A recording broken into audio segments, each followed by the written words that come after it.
Hey guys, welcome to Sport Inc. Today we're looking at the top 10 pro athletes who ended up super poor. Let's get right into it. At number 10, we have Latrell Sprewell. The quote will live on forever. 2004, the NBA veteran was offered a 3-year, $21 million deal by the Minnesota Timberwolves. Sprewell famously declined the offer, claiming that it was not enough money for him to continue to feed his family. Then, he and his agent inexplicably declined every offer over the next year, claiming that they were all well below his talent level.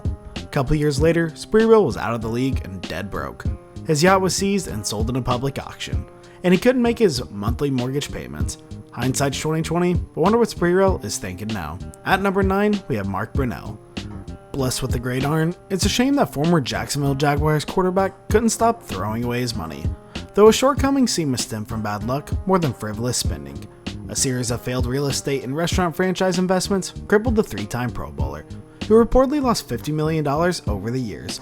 He filed for Chapter 11 bankruptcy in 2010. At number 8, we have Scottie Pippen.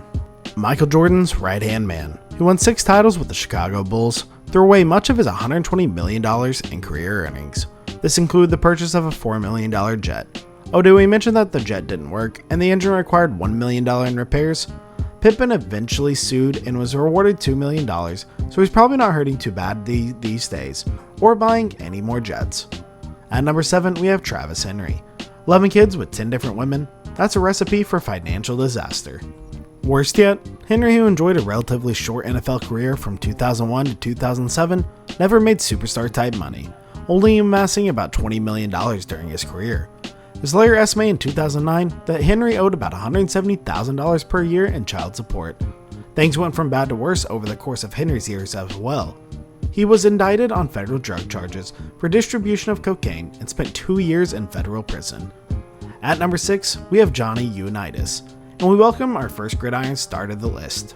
Unitas may not have earned as much as his modern-day contemporaries, but his story is just as tragic. After repeatedly failing in various investments, the NFL Hall of Famer and Baltimore Colts great filed for bankruptcy in 1991, and his debts were still outstanding when he passed away in 2002. The resulting legal issues would carry on for more than a decade after his death. Rest in peace, Johnny U. At number 5, we have Anthony Walker, quite possibly the saddest story of the bunch.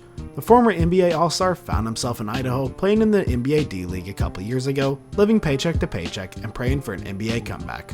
The story was the focus of this 2012 Sports Illustrated article. Walker's financial issues read like a how-to guide losing money, from his luxury sports cars to bad business deals, and perhaps worst of all, the 70 or so people he supported at one time. Walker's eventual demise shouldn't have come as a surprise. At number 4, we have Allen Iverson. During his prime, he was known as the answer, but the diminutive former Philadelphia 76er could seem to find them when his financial woes arose. Iverson reportedly earned over $250 million during his career, mostly from his contracts with the 76ers and some lucrative endorsement deals. He's recently officially retired from the NBA, but some early foresight may be AI's saving grace. According to a 2012 report, he has $32 million in the bank, which he can't touch in whole until he's 55. It reportedly pays him $1 million a year currently. At number 3, we have Mike Tyson. The mere mention of Iron Mike used to send chills down the spine of fans and fellow boxers alike, but he must have been the only one feeling afraid when he filed for bankruptcy in 2003. From his expensive divorce to his penchant for exotic animals, he owned tigers. It's no surprise Tyson's reported $300 million in career earnings went down the drain.